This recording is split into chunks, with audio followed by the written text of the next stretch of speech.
40 years ago, the phrase domestic violence had no place in the public discourse.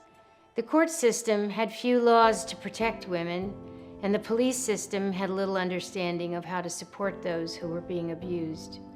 The most common response to a domestic dispute was to take the primary aggressor, usually a man, outside of the house and walk him around the block to cool off. More times than not, domestic violence was seen as the woman's fault, and more times than not, the violence would escalate once the police left.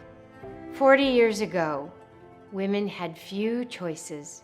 There were virtually no long-term housing shelters for victims of abuse and no social services to help these women and their children get back on their feet. The harsh reality of the times was such that women very often had to return to the abusive homes they were running from.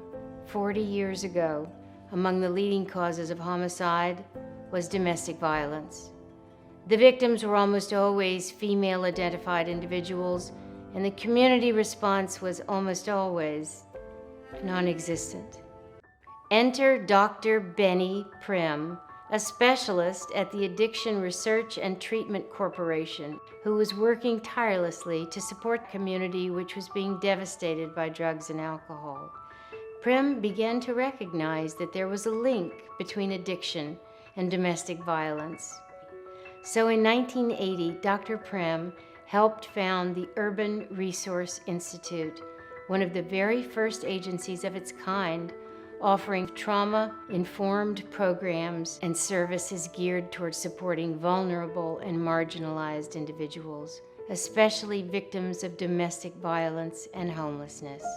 URI quickly became known as a place where individuals from vulnerable populations were treated with dignity and respect. In 1984, URI partnered with Harlem Hospital and opened its first shelter, UWR, the Urban Women's Retreat. The site was small and could only offer support to 15 families at a time, but it was the beginning of something new. Over the next 4 decades, URI slowly started educating and eventually partnering with New York's community leaders, schools, local police, and politicians, turning one-time skeptics into advocates. Today, URI is led by Mr. Nathaniel Fields, who has helped shape URI into the largest and most comprehensive domestic violence service provider in the country.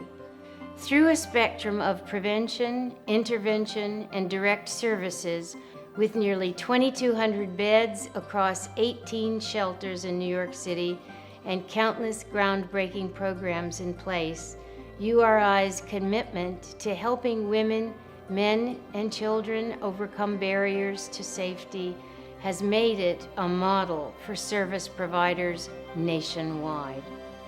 Happy 40th anniversary, URI. Thank you for protecting New York City's most vulnerable populations and for keeping your eye on the horizon of all that is possible